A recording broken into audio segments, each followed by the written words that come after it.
안녕하세요. 그림빌 가족 여러분. 오늘 화요일 아침, 이렇게 매일 한 말씀으로 또 오늘 하루를 시작하는 모든 분들에게 오늘 하루도 주님과 함께 동행하는 내가 그 안에, 그가 내 안에 함께 동행하면서 하나님의 은혜가 더욱더 우리의 삶 속에 충만히 임하는 그러한 날이 되시기를 간절히 기원합니다. 오늘은 저희가 갈라디아서 1장 우리 11절에서 24절의 말씀으로 함께 이 아침 시작하도록 하겠습니다. 갈라디아서 1장 11절에서 24절의 말씀. 형제들아, 내가 너희에게 알게 하노니 내가 전한 복음은 사람의 뜻을 따라 된 것이 아니니라. 이는 내가 사람에게서 받은 것도 아니요 배운 것도 아니요 오직 예수 그리스도의 계시로 말미암은 것이라. 내가 이전에 유대교에 있을 때 행한 일을 너희가 들었거니와 하나님의 교회를 심히 박해하여 멸하고 내가 내 동족 중 여러 연갑자보다 유대교를 지나치게 믿어 내 조상의 전통에 대하여 더욱 열심히 있었으나 그러나 내 어머니의 태로부터 나를 택정하시고 그의 은혜로 나를 부르시니가 그의 아들을 이방에 전하기 위하여 그를 내 속에 나타내시기를 기뻐하셨을 때에 내가 곧 혈육과 의논하지 아니하고 또 나보다 먼저 사도된 자들을 만나려고 예루살렘으로 가지 아니하고 아라비아로 갔다가 다시 다맥색으로 돌아갔노라. 그 후 3년 만에 내가 게바를 방문하려고 예루살렘에 올라가서 그와 함께 15일을 머무는 동안 주의 형제 야고보 외에 다른 사도들을 보지 못하였노라. 보라, 내가 너희에게 쓰는 것은 하나님 앞에서 거짓말이 아니로다.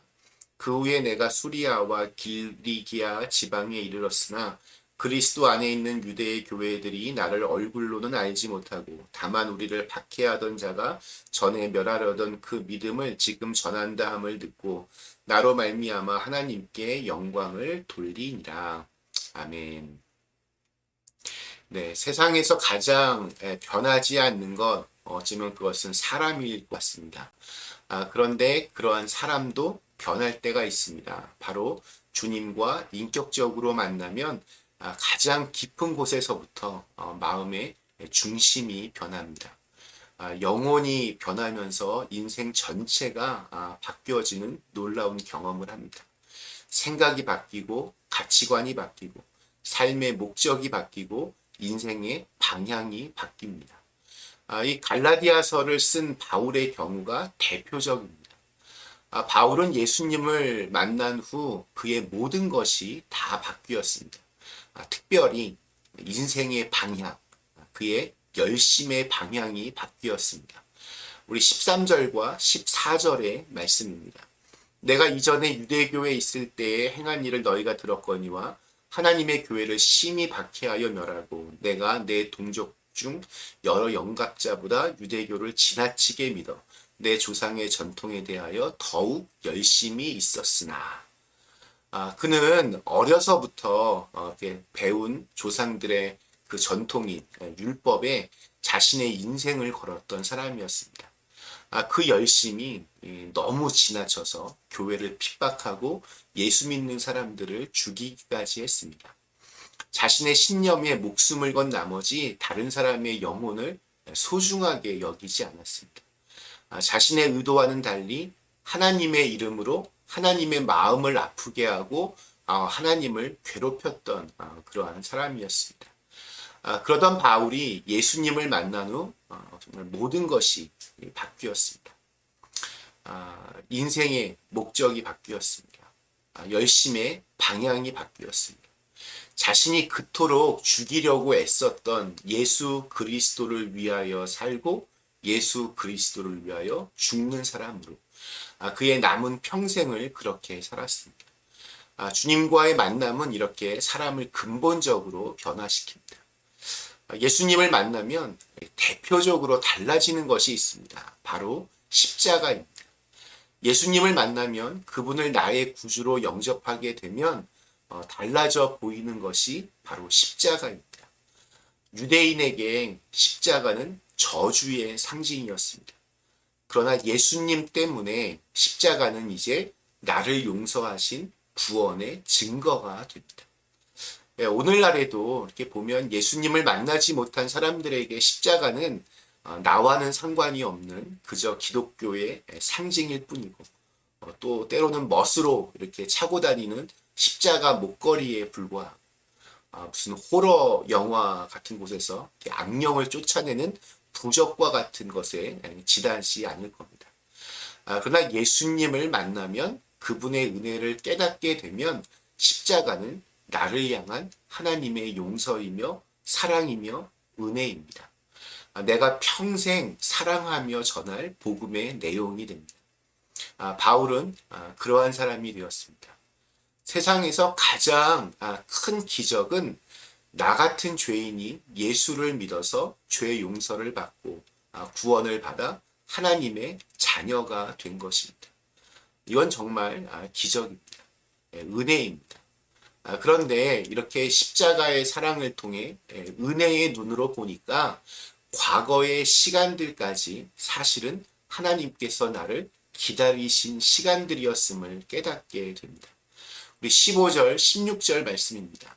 그러나 내 어머니의 태로부터 나를 택정하시고 그의 은혜로 나를 부르시니가 그의 아들을 이방에 전하기 위하여 그를 내 속에 나타내시기를 기뻐하셨을 때에. 하나님의 은혜가 그렇습니다. 뒤돌아보면 발자국마다 하나님의 은총과 섭리가 아닌 것이 없습니다. 하나님의 신비한 은혜가 그때에도 있었고 그 신비한 은혜 속에서 택하심과 부르심을 받아 신비한 은혜에 사로잡혀 오늘도 이 소명의 자리를 살아가는 것입니다.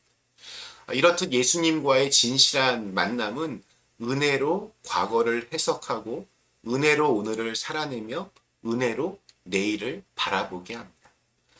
오늘 말씀에 등장하는 지명들이 있는데 굉장히 중요합니다.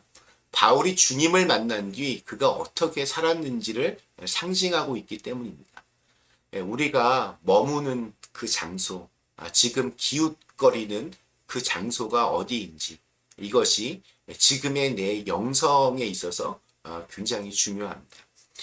다맥색으로 가던 길가에서 극적으로 예수님을 만난 후 어떠한 경로를 바울이 밟아갔는지 살펴보면 그의 인생 전체가 보입니다. 자, 바울이 가장 먼저 찾은 곳은 우리 17절의 아라비아였습니다. 또 나보다 먼저 사도된 자들을 만나려고 예루살렘으로 가지 아니하고 아라비아로 갔다가 다시 다맥색으로 돌아간다. 아라비아는 사막입니다. 광야입니다. 그는 사람이 살지 않는 이 외롭고 고독한 곳에서 그곳에서 오로지 주님과 시간을 보내었습니다. 자신을 향한 하나님의 계획을 이렇게 묵상하고 하나님의 말씀을 읽고 또 읽으면서 나를 향한 하나님의 마음, 하나님의 뜻을 하나하나 깨닫는 시간을 가졌습니다. 때로는 찬송하고 또 기도하면서 내가 주님의 십자가 앞에서 앞으로 어떠한 일을 해야 할지, 나의 사명은 무엇인지 구체적으로 계획하고 준비하는 시간을 가졌습니다. 3년 동안은 그렇게 아라비아에서 보냈습니다. 자, 그 다음 바울은 예루살렘으로 올라가서 자신이 그토록 핍박했던 사람들, 그래서 자기를 굉장히 두려워할 수 있는 사람들, 예수님의 제자 베드로와 또 예수님의 동생 야고보를 만납니다.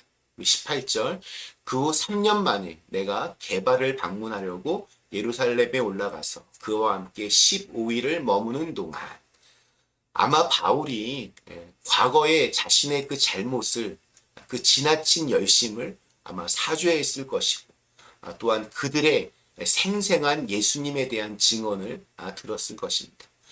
그리고 그들과 같은 마음으로 함께 우리 주님을 위해 살자고 이런 같은 마음을 이렇게 품었을 겁니다. 마지막으로 바울은 이 수리아와 길리기아 지방을 방문합니다.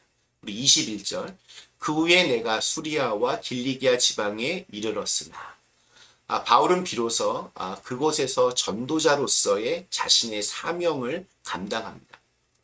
이 순서들이 참 중요합니다. 그러니까 주님과 1대1로 만나는 것이 먼저입니다. 그 다음 함께 주님의 마음을 품는 형제 자매들, 동역자들과 연결이 되고 그 후에 사명의 자리로 나가게 되는 겁니다. 오늘 우리에게 주신 하루 주님과의 만남으로 주님 안에서 형제 자매들과 우리는 함께 연결되었습니다. 그리고 주님을 위하여 내 삶의 자리에서 그 은혜와 사랑을 증거하는 변화된 주님의 사람으로 그렇게 살아가실 수 있기를 간절히 기원합니다. 잠시 함께 기도하시겠습니다.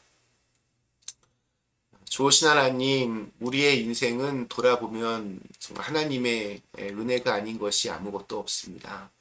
지금까지 우리를 기다려주시고 참아주시고 그래서 새로운 또 은혜의 자리로 우리를 불러주시니 참으로 감사합니다. 그 주님을 위하여서 기꺼이 우리의 삶을 드릴 수 있도록 인도해 주시고 또 우리의 삶의 자리에서 이 아름다우신 주님, 이 귀한 주님의 그 사랑을 이렇게 증거할 수 있는 사람으로 살아갈 수 있도록 인도해 주시옵소서. 예수님의 이름으로 간절히 기도드리옵나이다. 아멘.